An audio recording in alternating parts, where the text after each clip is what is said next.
Hey, it's RJ from Ellis Family Motorcycle and ATV Repair. On day 4 of doing YouTube, I guess. We're still working on our Honda CB 350. Drilled out a couple bolts that broke off when we disassembled it. Took off the intake gaskets or intake boot here to see if these O-rings were bad. And they're not great. You can see that they were kind of leaking.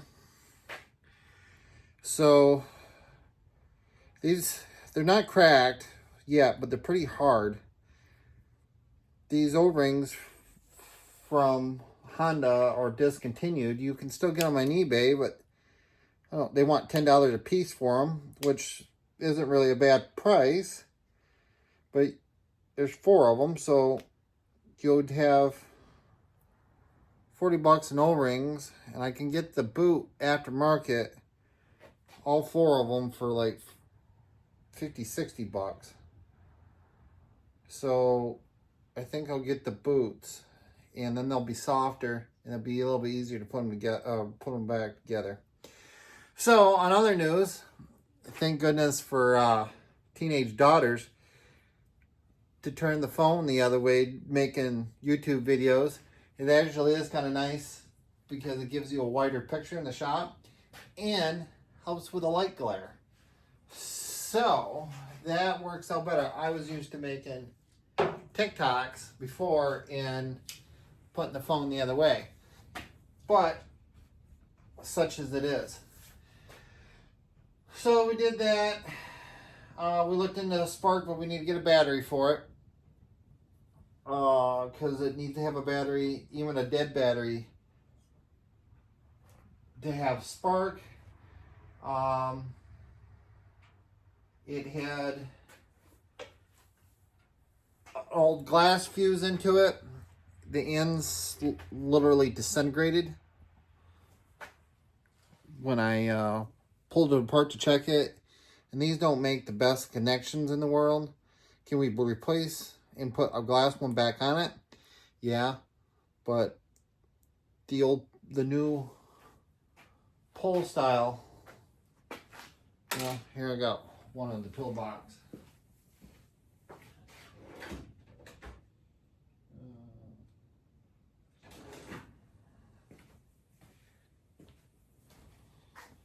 The new version of a fuse, these are a lot nicer to deal with. They make a better connection. And then they give you a cap and stuff. So generally, if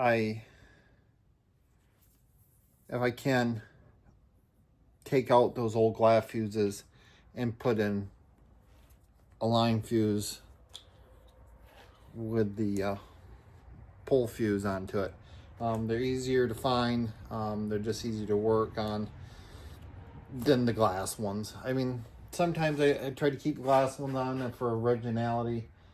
Sometimes they're in a breaker box and whatnot, and I'll keep them. And if it didn't fall apart, I would have kept it the same. Because I have glass fuses here. You can still find them online, but you know what? Not every parts store has them. I think Auto Vance had some in there the last time I was in there, but well said it was just easier just to weld in or solder in a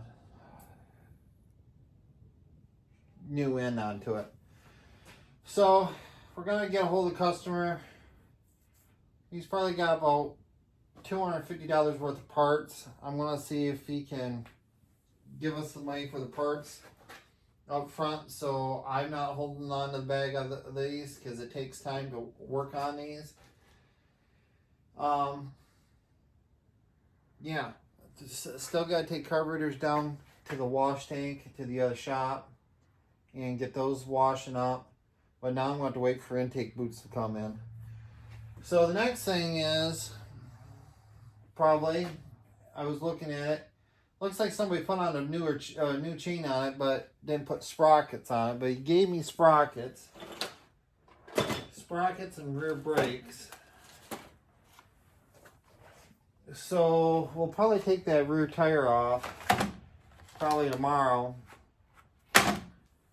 and rear tire off, put on the new sprocket, double check that chain. The chain looks like it's fair. So put on the new sprockets and lube that all up and put on the new brakes, and that'll be done and out of the way. It is the plan. So that's what we're doing on day 4 of doing YouTube. Simple things we've learned how to do. Simple things like turn the camera sideways. So hopefully that'll make the videos a little bit better. Helping with the lighting. My daughter has her own YouTube channel, and she was looking at a couple of my videos, and she's like, "Dad, you got to do this. Dad, you should let me do your editing. Dad, why aren't you doing it this way?" So we're going to take some of her advice because, well, she kind of knows what she's talking about, and change it up a little bit. But that's all I got for you today. Nothing super exciting. No real how-to videos to do today. So, all right, be safe out there and keep on wrenching.